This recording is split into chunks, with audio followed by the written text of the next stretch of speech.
Hello friends, transport in plant वाले chapter में अब तक हमने डिस्कस किया है प्लांट्स के अंदर किन किन पदार्थों का ट्रांसपोर्ट होता है, कौन से तरीके से होता है। शॉर्ट डिस्टेंस ट्रांसपोर्ट को हमने डिटेल में समझा है और उससे जुड़े हुए diffusion, active transport, facilitated diffusion, इनके डिफरेंस को भी हमने समझा है और इनको डिटेल में डिस्कस किया है।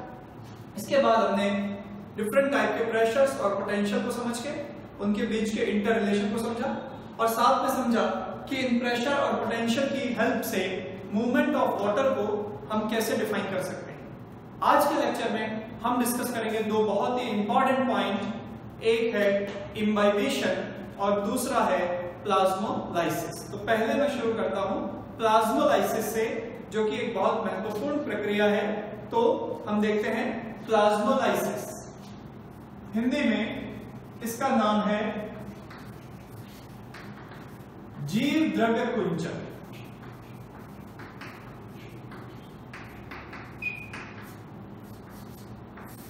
तो विद्यार्थियों, जैसा कि इसके नाम से स्पष्ट है कि यहां पे एक जीवित कोशिका की बात होने वाली है जिसमें जीव द्रव्य मौजूद होगा और हम देखेंगे कि किस प्रकार एक कोशिका के अंदर उपस्थित जीवित जीव द्रव्य संकुचित होकर एक स्थान पर इकट्ठा हो जाता है। इसी चीज को हिंदी में जीव द्रव्य कुंचन और इंग्लिश में प्लाज्मोलाइसिस कहा गया है। तो यहां हमें एक लिविंग सेल की हेल्प से इस बात को समझना होगा। तो देखते हैं प्लाज्मोलाइसिस।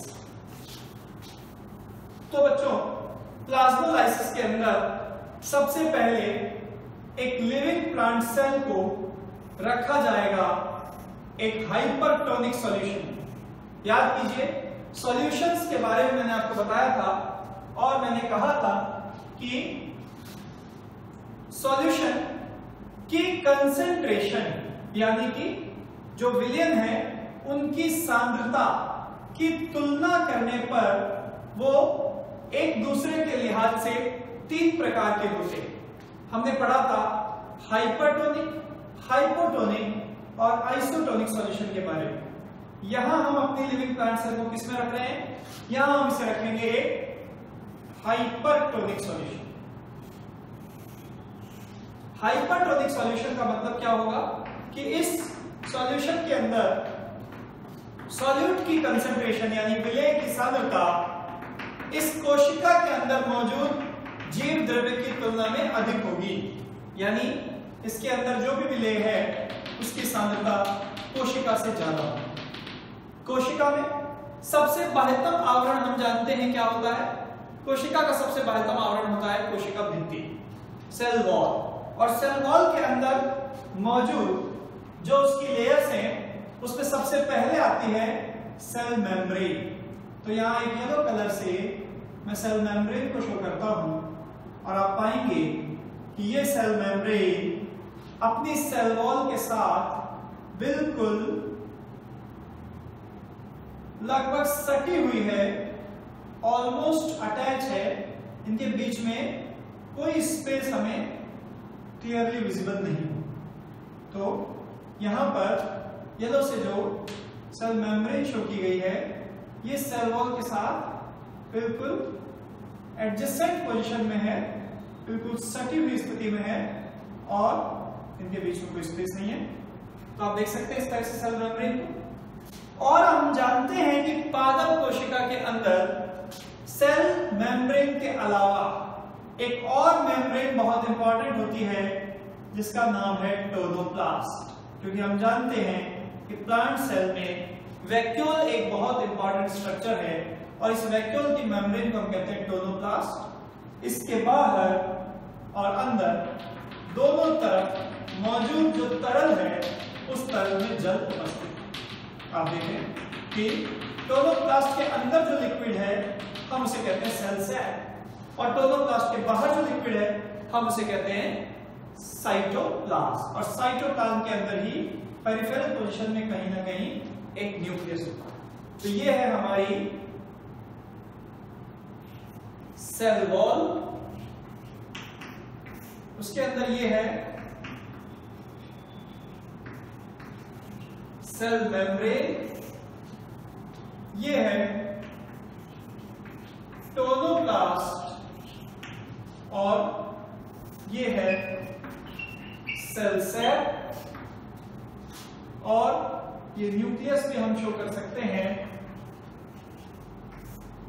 और बाहर है हाइपरटोनिक सॉल्यूशन जिसमें ये कोशिका रखी हुई। अब आप देखिए कि इसके अंदर मौजूद दावों के बारे में हम थोड़ी जानकारी प्राप्त करें। हमें पता है कि जो सेल सैप है इसके अंदर सॉल्यूट मौजूद है, इसलिए इसका अपना एक ऑस्मोटिक प्रेशर होगा। इसके अंदर मौजूद सॉल्यूट के कारण इस सेल सैप में एक ऑस्मोटिक प्रेशर होगा, लेकिन साथ ही साथ इस कोशिका रस में जल भी उपस्थित है, कोशिका द्रव में भी जल उपस्थित है। तो फिर ये जल जो यहां पहले से मौजूद है इसकी झिल्लियों पर एक द्रव स्थैतिक दाब उत्पन्न करेगा, और ये द्रव स्थैतिक दाब को हम किस नाम से जानते हैं? स्फीति दाब के नाम से। हमें मालूम है कि ये टर्गर प्रेशर स्फीति दाब यहां मौजूद जल के कारण है, और इसमें मौजूद विलय के कारण इसमें क्या मौजूद है? ऑस्मोटिक प्रेशर, परासरण दाब। तो देखिए परासरण दाब की प्रवृत्ति जीवित तंत्र में जल को आकर्षित करने की, परंतु स्फीति दाब की प्रवृत्ति आने वाले जल का विरोध करने की। परंतु ये तब होता जब ये कोशिका अपने से तनु विलयन में या शुद्ध जल में रखी जाती है। अभी हमने कोशिका को किस में रखा है? हाइपरटोनिक यानी अति पराश्रय विलयन में, एक ऐसा विलयन जिसकी सांद्रता कोशिका के अंदर मौजूद तरल की सांद्रता से अधिक है, विलय की सांद्रता इसके। तो हम देखें कि इस अति पराश्रय विलयन में रखने के कारण इस कोशिका में मौजूद जल अब बाहर की ओर जाएगा, क्योंकि एक तरह से अंदर का विलयन बाहर के विलयन से अर्ध पारगम्य झिल्ली द्वारा पृथक है। जो कोशिका झिल्ली है या रिक्तिका की झिल्ली टोलोप्लास्ट है, ये दोनों अर्ध पारगम्य झिल्ली के समान व्यवहार करेंगी। कोशिका भित्ति जो जीवित कोशिकाओं में होती है सामान्यतः पारगम्य होती है, ये जल की गति में कोई विरोध उत्पन्न नहीं करेगी।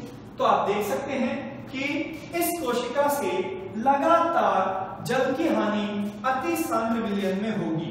तो जैसे ही इस कोशिका को आप एक अति सांद्र विलयन में रखते हैं, इसमें से जल की हानि होना शुरू हो जाता है, और इस तरह से इस कोशिका से जल बाहर जाना शुरू हो जाता है।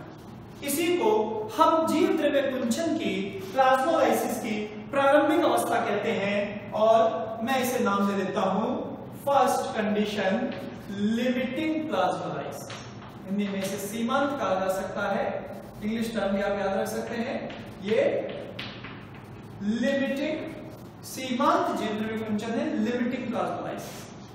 लेकिन इस स्थिति में जैसे ही हम कोशिका को रखेंगे और उसमें से जब जल की हानि होना प्रारंभ हो जाएगी, तो आप पाएंगे कि इस लिमिटिंग प्लाज्मोलाइसिस के अंत तक कोशिका इतने जल का ह्रास कर चुकी होगी कि इस कोशिका में जो टर्गर प्रेशर है वो ऑलमोस्ट जीरो हो जाएगा। और इस स्थिति में इस कोशिका की जो जल की मांग है, जिसे अब तक हम डीपीडी से दर्शाते थे, या पोटेंशियल की टर्म्स में हम इसे किससे दर्शाते हैं? साई डब्ल्यू से। तो देखिए इस कोशिका में जो जल की मांग है डीपीडी, वो इसके परासरण दाब के बराबर हो जाएगी। ये तकरीबन इस स्थिति में लिमिटिंग प्लाज्मोलाइसिस का हम अंत मान लेते हैं, जहां पर इसका टारगेट प्रेशर शून्य हो जाता है, और वहीं पर ये जो कोशिका झिल्ली है जो अंदर मौजूद तरल के कारण बाहर की भित्ति पर एक दाब आरोपित कर रही थी, वो दाब स्फीति दाब कहलाता था, वो यहाँ शून्य हो चुका है। और इस वजह से ये मेम्ब्रेन अब अपनी वॉल से लूज होना शुरू हो जाएगी, उससे डिटैच होना शुरू हो जाएगी, और जैसे ही ये डिटैचमेंट हमें नजर आएगा, ये प्लाज्मोलाइसिस की अगली अवस्था होगी, जिसे हम नाम देते हैं इंसिपिएंट प्लाज्मोलाइसिस।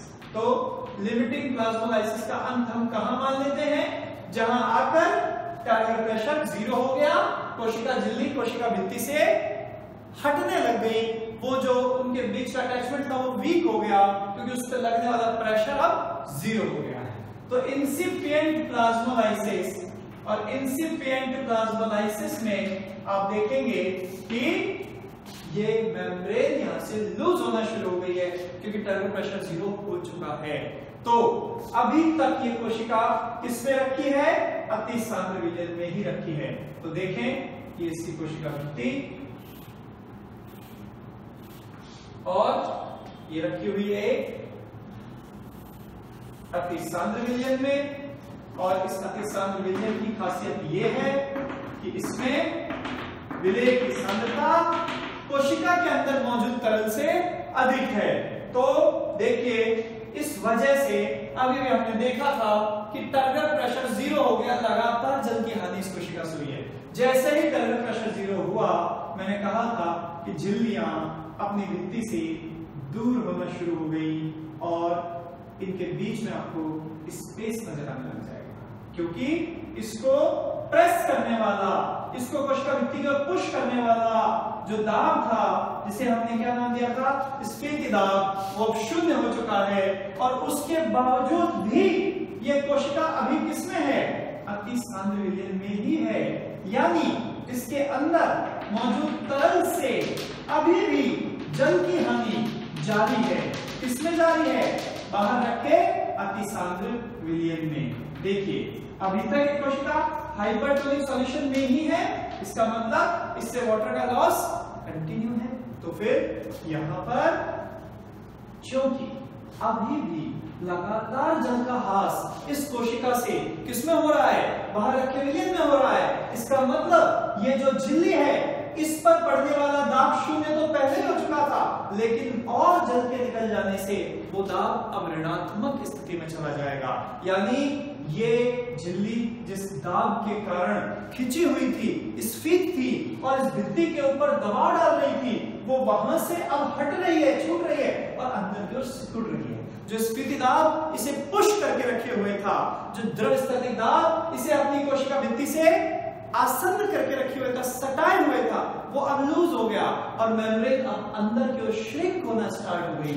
और इसीलिए यहाँ पर टर्गर प्रेशर क्या होना प्रारंभ हो जाता है, नेगेटिव होना प्रारंभ हो जाता है। और इसीलिए इसका डीपीडी ऑस्मोटिक प्रेशर से भी ज्यादा होने लग जाता है। तो इंसिपिएंट प्लाज्मोलाइसिस की पहचान किससे होगी, इसकी पहचान कोशिका झिल्ली के कोशिका भित्ति से पृथक हो जाने से होगी। और इन अवकाशों को हम क्लियरली माइक्रोस्कोप में देख सकते हैं। इससे इंसिपिएंट प्लाज्मोलाइसिस की पहचान की जाती है।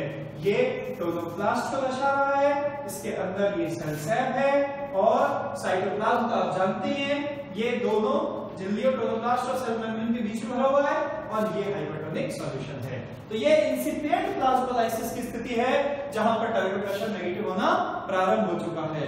लेकिन अभी भी आपकी कोशिका किसमें मौजूद है, उसी हाइपरटोनिक सॉल्यूशन में, जिसकी वजह से अब इसके अंदर जो प्रोटोप्लाज्म है, जो साइटोप्लाज्म है, उसमें और जल की हानि होगी और ये मेम्ब्रेन और ज्यादा श्रिंक होगी। तो फिर हम प्लाज्मोलाइसिस की अंतिम अवस्था देखते हैं, जिसे हम नाम देते हैं एविडेंट प्लाज्मोलाइसिस, अंतिम जीव द्रव्य कुंचन। देखते हैं उसमें क्या होता है। तो प्लाज्मोलाइसिस की अंतिम अवस्था एविडेंट प्लाज्मोलाइसिस। एविडेंट प्लाज्मोलाइसिस के अंदर चूंकि आपने इस कोशिका को अभी तक किसमें रख रखा है, एक अतिपराश्रयी विलयन में रख रखा है। और अतिपराश्रयी विलयन की सांद्रता कोशिका के अंदर मौजूद तरल की तुलना में क्या है, अधिक है। इसलिए कोशिका से जल की हानि जारी है। तो उस स्थिति में अंत में क्या होगा, देखिए यहां विलय की सांद्रता कोशिका के अंदर मौजूद तरल से बहुत ज्यादा है, इसीलिए ये विलयन क्या है, हाइपरटोनिक है। और चूंकि इससे पहले वाली अवस्था में आपने देखा था कि झिल्ली भित्ति से दूर हो चुकी है, लेकिन तरल जो जल है वो अभी भी इस कोशिका से निकलना जारी है। तो अब इस स्थिति में इस कोशिका की जो झिल्ली है वो केवल कुछ बिंदुओं पर इस भित्ति के साथ जुड़ी रह जाएगी और इसके अलावा आप पाएंगे कि अन्य जगहों पर ये अपनी कोशिका भित्ति से पूर्णतया पृथक हो चुकी है। और परिणाम स्वरूप आप देखेंगे कि जो इसका जीव द्रव्य है वो जीव द्रव्य किसी एक स्थान पर संकुचित होकर इकट्ठा हो गया है। इसमें टोनोप्लास्ट भी बहुत श्रिंक हो चुकी है, उसके अंदर मौजूद सेल सैप लगभग नगण्य हो चुका है और जीव द्रव्य में उपस्थित जल भी लगभग भासित हो चुका है और इस प्रकार ये झिल्ली केवल कुछ बिंदुओं पर अपनी भित्ति से जुड़ी हुई है, उसके अलावा इसका जीव द्रव्य एक तरह से हम कह सकते हैं किसी कोने में इकट्ठा हो चुका है। यहां हमने इसे थोड़ा बीच में दिखा रखा, ये किसी कॉर्नर में श्रिंक होकर भी कलेक्ट हो सकता है। तो ये एविडेंट प्लाज्मोलाइसिस की स्थिति है।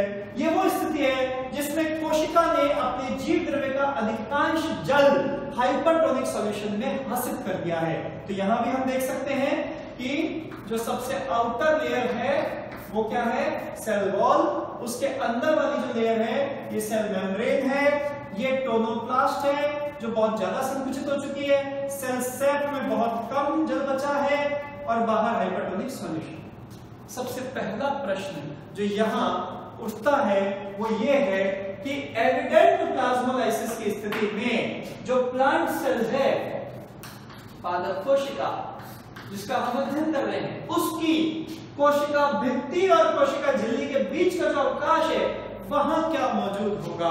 तो देखिए, जो तरल यहां कोशिका भित्ति के बाहर है वही तरल यहां कोशिका भित्ति के अंदर भी आ जाएगा, क्योंकि कोशिका भित्ति पूर्ण पारगम होती है। यानी यही हाइपरटोनिक सॉल्यूशन कोशिका भित्ति और कोशिका झिल्ली के मध्य होगा।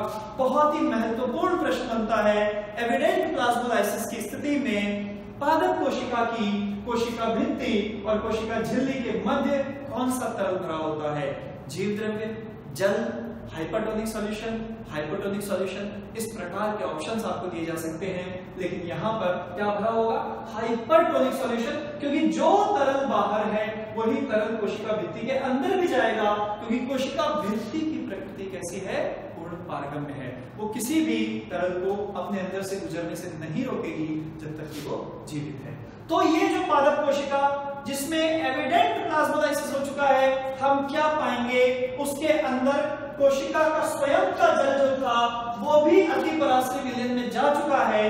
तो जो द्रवस्थैतिक दाब था उसकी स्थिति क्या हो चुकी है, जिसकी वजह से टर्गर प्रेशर डेवलप होता था, ये हो चुका हाईली नेगेटिव, बहुत ज्यादा नेगेटिव। और इस वक्त इसकी डीपीडी सर्वाधिक है, जल की मांग इसमें जो अब से पहले परासरण दाब और स्फीति दाब का अंतर होती थी, अब यहां स्फीति दाब खुद ऋणात्मक हो चुका है, तो ये परासरण दाब और स्फीति दाब का योग बन जाएगी। और इस प्रकार एक प्लाज्मोलाइज्ड सेल की डीपीडी सर्वाधिक मानी जाती है। इससे ज्यादा जल की मांग कोई दूसरी कोशिका नहीं दर्शा सकती। एक जीव द्रव्य कुंचित कोशिका सर्वाधिक जल की मांग दर्शाती है। क्यों? क्योंकि उसका स्फीति दाब भी ऋणात्मक हो चुका है, उसके अंदर मौजूद तरल में से जल पूर्णतः बाहर जा चुका है, बहुत ही कम, ये यूं नगण्य मात्रा में जल इसमें मौजूद है। और ऐसी स्थिति में अगर कोशिका थोड़ी देर भी रह जाए तो ये तुरंत मृत हो जाएगी। इसलिए अगर हम चाहते हैं कि ये कोशिका जीवित बचे तो हमें क्या करना होगा, इसे तुरंत हमें किसमें शिफ्ट करना होगा, इसे हमें शिफ्ट करना होगा एक हाइपोटोनिक सॉल्यूशन में या शुद्ध जल में। ऐसा कोई भी तरल जिसकी सांद्रता इसके अंदर उपस्थित विलेय की सांद्रता से कम हो। तो हाइपोटोनिक या प्योर सॉल्वेंट में जैसे ही आप इस सेल को शिफ्ट करोगे, इसमें एंडोस्मोसिस से वाटर एंटर करने लग जाएगा। अभी एक्सोस्मोसिस बहिर्परासरण के कारण इसमें से जल बाहर निकला था, और जब हम इसे हाइपोटोनिक विलयन में शिफ्ट करेंगे, इसमें जल प्रवेश करने लग जाएगा और फिर से ये वापस सामान्य होने लग जाएगी। लेकिन अगर आपने कुछ समय भी इस कोशिका को इस स्थिति में छोड़ दिया तो ये तुरंत मृत हो जाएगी। तो प्लाज्मोलाइसिस जो है उसके कारण कोशिकाएं अति सांद्र विलयनों में जीवित नहीं बच पाती। ये बात कई जगह उपयोगी होती है, मैं अभी आपको इसके उदाहरण बताऊंगा। पर इससे पहले हम देखें हमने क्या समझा। प्लाज्मोलाइसिस का मतलब है पादप कोशिका, जीवित पादप कोशिका को अति सांद्र विलयन में रख देना, जिसके कारण उससे जल की हानि होती है और उसका जीव द्रव्य जो उसमें जल है वो कम होने से संकुचित होने लगता है, अर्थात कोशिका झिल्लियां कोशिका भित्ति से दूर होने लगती हैं। और प्रारंभिक स्थिति में जैसे ही स्फीति दाब शून्य होता है, ये झिल्लियां यहाँ से पृथक हो जाती हैं। उसके बाद स्फीति दाब ऋणात्मक दिशा में जाने लगता है, और अगर उसके बाद भी जल की हानि जारी रहे तो ये स्थितिदा अत्यधिक ऋणात्मक हो जाता है और कोशिका की जल की मांग बहुत उच्च हो जाती है। तो हमें ध्यान रखना होगा कि एक जीव द्रव्य कुंचित कोशिका की जल की मांग यानी डीपीडी सर्वाधिक होती है, जो उसके परासरण दाब और स्थिति दाब दोनों का योग होती है। ओके, तो ये था प्लाज्मोलाइसिस। अब हम बात करते हैं कि यह प्रक्रिया जीवन में या प्रैक्टिकल एग्जांपल्स में कहां काम आती है। तो विद्यार्थियों, आप सब ने देखा होगा कि जो भी खाद्य पदार्थ होते हैं जिन्हें पैक किया जाता है डिब्बे में, जैसे आप देखिए डिब्बाबंद अचार होते हैं, कुछ मिठाइयां होती हैं, तो उन्हें जो पैकिंग किया जाता है उनको आप देखो अक्सर अति सांद्र विलयनों में रखा जाता है। बहुत साधारण उदाहरण में आपने देखा होगा कि बाजार से लिए गए जो अचार होते हैं उनमें नमक की मात्रा ज्यादा। उसका कारण क्या है? उसका कारण ये है कि नमक उस विलयन की सांद्रता को बढ़ा देता है और अति सांद्र विलयन में जीवित कोशिकाएं, कौन सी जीवित कोशिकाएं? वो जीवित कोशिकाएं जो खाद्य पदार्थों को खराब कर सकती है, यानी जीवाणु, रोगाणु। तो जो जीवाणु उसमें विकसित हो सकते हैं उनके विकसित होने की संभावना घट जाती है, क्योंकि उस अति सांद्र विलयन में यदि जीवाणु कोशिका विकसित होने का प्रयास करेगी तो जीव द्रव्य कुंचन के द्वारा उसकी मृत्यु हो जाएगी, जल की हानि होने से वो डेड हो जाएगी। इसीलिए अति सांद्र विलयनों में डिब्बाबंद खाद्य पदार्थों को रखा जाता है जो सूक्ष्म जीवों की वृद्धि को रोककर उन्हें अधिक समय तक परिरक्षित रखता है। ठीक है, तो एक उदाहरण जीव द्रव्य कुंचन का हमने देखा। इसके अलावा हम बात कर सकते हैं कि आपने सुना होगा कि पौधों को कई बार पोषक उपलब्ध कराने के लिए उन्हें अधिक मात्रा में उर्वरक दे दिया जाता है। अगर आप प्लांट्स में ज्यादा फर्टिलाइजर का इस्तेमाल कर देंगे, ज्यादा खाद पौधे में डाल देंगे, तो आपने देखा होगा कि कई बार हम ज्यादा खाद गमले में लगे हुए पौधों में डाल देते हैं तो पौधा झुलस जाता है, एक तरह से पौधे की मृत्यु हो जाती है। उसका कारण क्या है? आप इस बात को समझिए कि जो खाद है वो क्या है, दरअसल वो भी बहुत सारे मिनरल्स का एक मिक्सचर है, और जब वो मृदा जल के साथ मिलता है, सॉइल वाटर के साथ मिलता है, तो वो एक विलयन तैयार करता है। तो जब हम खनिज पोषकों का विलयन जो मृदा में है उसमें और ज्यादा उसकी मात्रा बढ़ाकर उसे अति सांद्र बना रहे हैं, तो ऐसे अति सांद्र विलयन से पादप कोशिकाएं जल का अवशोषण नहीं कर पाती हैं। उनके लिए जल को वहां से अवशोषित करना मुश्किल हो जाता है, क्योंकि बाहर जो विलयन है वो अब अति सांद्र हो गया है, हाइपरटोनिक हो गया है वो सॉल्यूशन।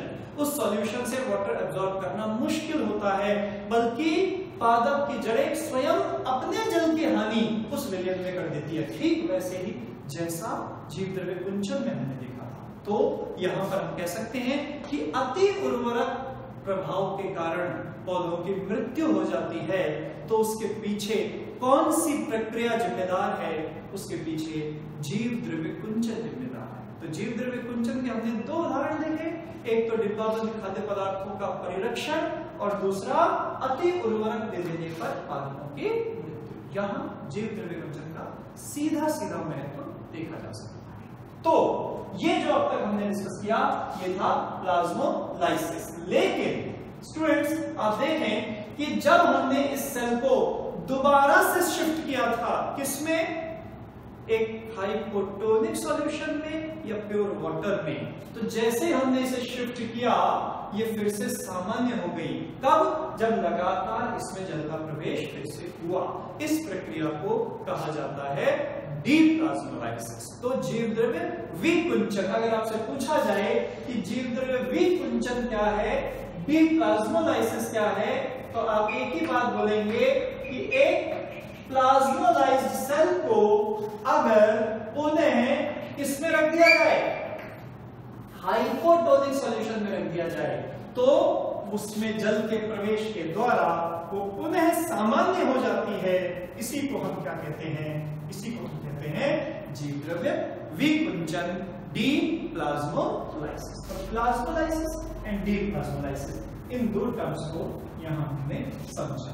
अभी हम इसके बाद एक और इंपॉर्टेंट टॉपिक डिस्कस करेंगे जिसका नाम है इम्बाइबिशन। तो मैं हेडिंग डाल देता हूं,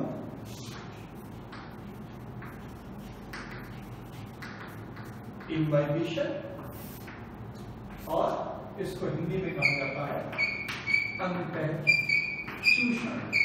तो हम देखते हैं कि इस इम्बाइबिशन प्रक्रिया में क्या होता है, तो डिस्कस करेंगे इम्बाइबिशन। एक ड्रिंक ब्रेक ले लेता हूं बीच में।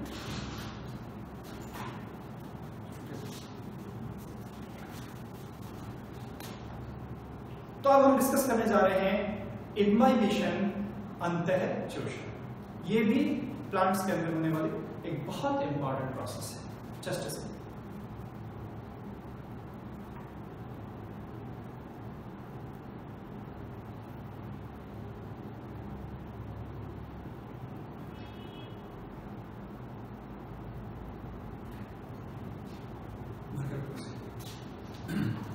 तो देखिए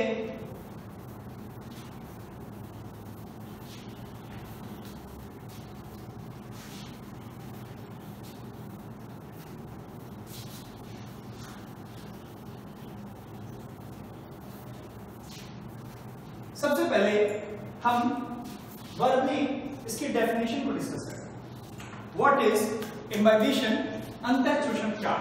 तो अगर तकनीकी परिभाषा की बात करूं तो इम्बाइबिशन को हम कैसे परिभाषित करेंगे?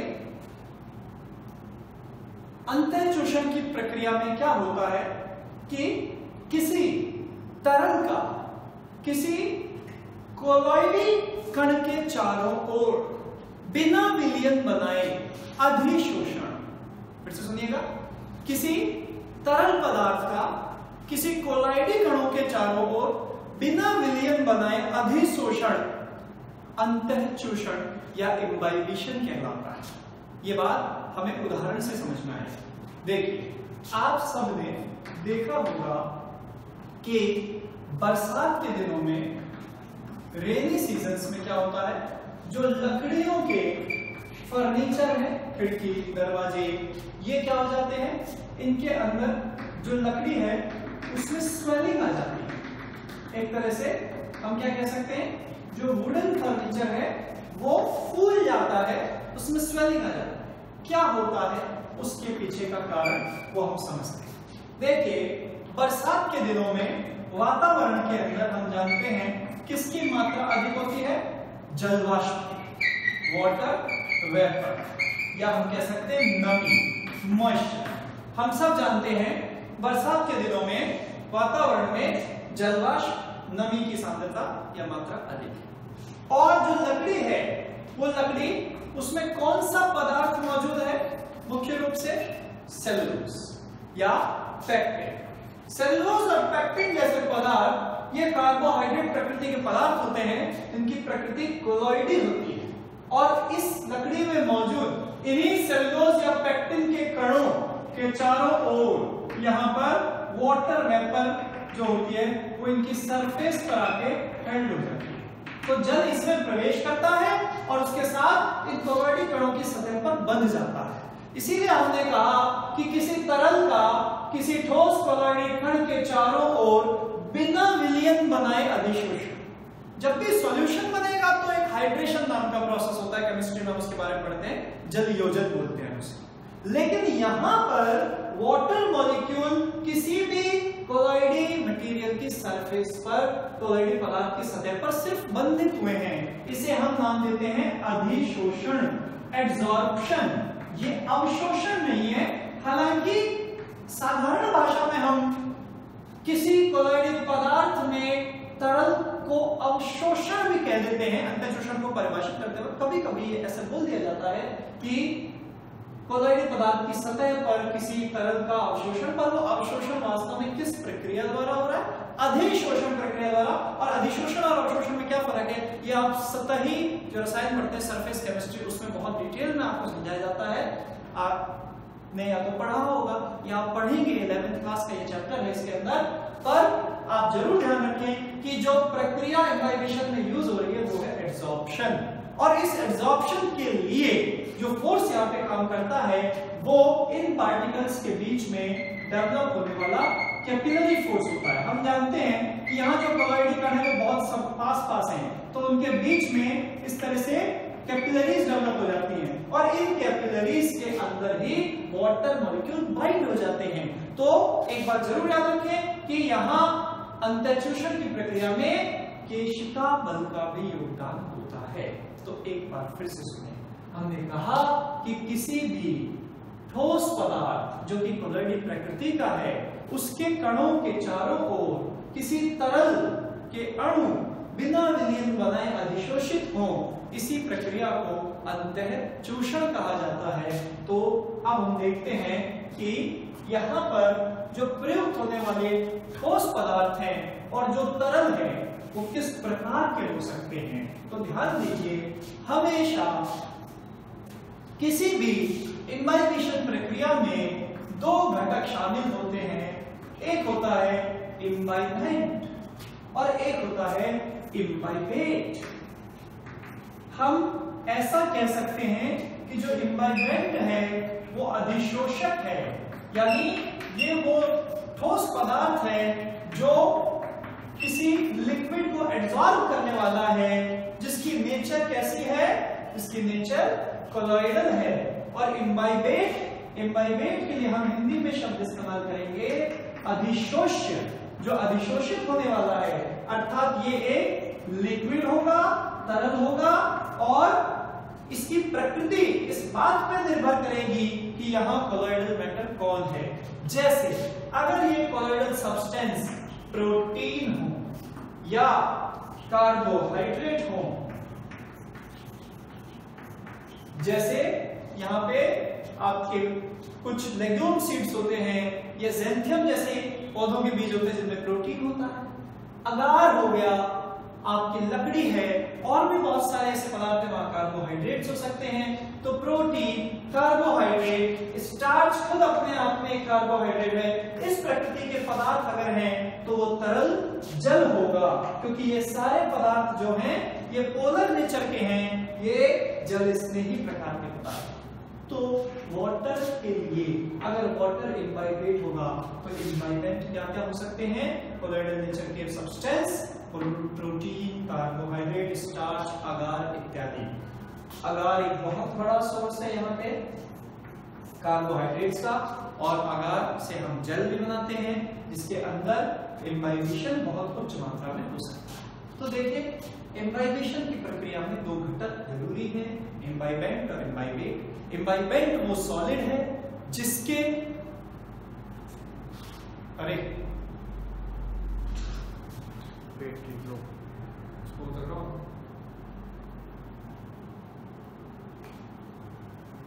मैं कह रहा था कि इम्बाइबेशन प्रक्रिया में दो घटक शामिल हैं, इम्बाइबेंट और इम्बाइबेट। इम्बाइबेंट जो है वो अधिशोषक होगा और जो इम्बाइबेट है वो अधिशोष्य होगा। ये तो तरल होगा और ये ठोस होगा। वो ठोस पदार्थ जिसमें तरल अधिशोषित होगा, जिसके कणों की सतह पर ये तरल बंधित होगा, वो ठोस पदार्थ क्या होगा, वो ठोस पदार्थ इम्बाइबेट। अगर वो जल है तो इम्बाइबेंट मटेरियल ये सब हो सकते हैं। मान लीजिए ये इम्बाइबेट कोई नॉन पोलर सब्सटेंस है, जैसे कि केरोसिन या कोई और नॉन पोलर लिक्विड, तो यहां इम्बाइबेट इस तरह के कोलॉइडल मटेरियल नहीं हो सकते, लकड़ी या प्रोटीन, कार्बोहाइड्रेट के बने पदार्थ नहीं होंगे, बल्कि वो पदार्थ किसी नॉन पोलर नेचर के होंगे, जैसे रबर केरोसिन को क्या कर सकता है, इम्बाइब कर सकता है। तो इम्बाइबेशन प्रक्रिया का एक उदाहरण जैसे आपने देखा बरसात के दिनों में लकड़ी का फूलना। तो यहां पर आपने क्या पाया है कि वाटर मॉलिक्यूल इसमें हेल्ड हो रहे हैं, इसमें बाइंड हो रहे हैं। तो निश्चित तौर पर जल के अणुओं की जो गतिज ऊर्जा है उसकी यहां हानि होती है, और यही गतिज ऊर्जा किस रूप में परिवर्तित होती है, ऊष्मा के रूप में परिवर्तित होती है, जिसे हम हीट ऑफ वेटिंग कहते हैं। अंतःचूषण की ऊष्मा हम इसे नाम देते हैं। तो इम्बाइबेशन की प्रक्रिया में हीट ऑफ वेटिंग उत्पन्न होती है। इम्बाइबेशन की प्रक्रिया में जल के अणु सतह पर बंधित हो जाते हैं, उनकी गतिज ऊर्जा की हानि होती है। और एक महत्वपूर्ण बात कि जो इम्बाइबेशन की प्रक्रिया है, उस इम्बाइबेशन में आप देख सकते हो बहुत उच्च मात्रा में अंतःचूषण दाब उत्पन्न होता है।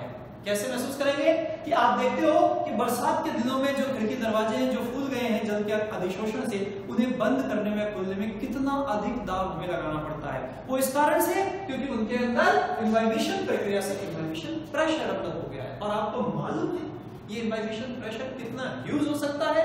ये इतना ज्यादा हो सकता है कि पुराने जमाने में जो बड़ी बड़ी चट्टानें होती थी उनकी दरार में सूखी लकड़ी को फंसाकर उसको गीला करके छोड़ दिया जाता था और फिर जब वो फैलते थे तो बड़ी बड़ी चट्टानों में दरार पड़ जाती थी। इतनी उच्च मात्रा में ये इम्बाइबिशन प्रेशर, अंतःशोषण दाब इस प्रक्रिया में उत्पन्न होता है और वर्तमान कॉन्सेप्ट के हिसाब से, मॉडर्न कॉन्सेप्ट के हिसाब से हम इस इम्बाइबिशन प्रेशर की जगह एक पोटेंशियल यूज करते हैं। जैसा हमने सभी प्रेशर्स के लिए देखा था वैसे इम्बाइबिशन प्रेशर के लिए जो पोटेंशियल हम यूज करते हैं उसका नाम हम क्या देते हैं?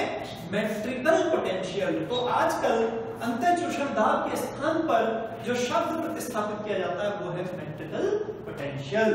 तो अंतःशोषण की प्रक्रिया में आपको समझ में आया कि बहुत उच्च मात्रा में अंतःशोषण दाब उत्पन्न होता है जिसे हम मेट्रिकल पोटेंशियल से नापते हैं। लेकिन एक बात अवश्य ध्यान रखें कि इम्बाइबेंट मटेरियल जो भी होगा, चूंकि उसकी और जल की गति हो रही है और जल की गति हमेशा किस तरफ होती है?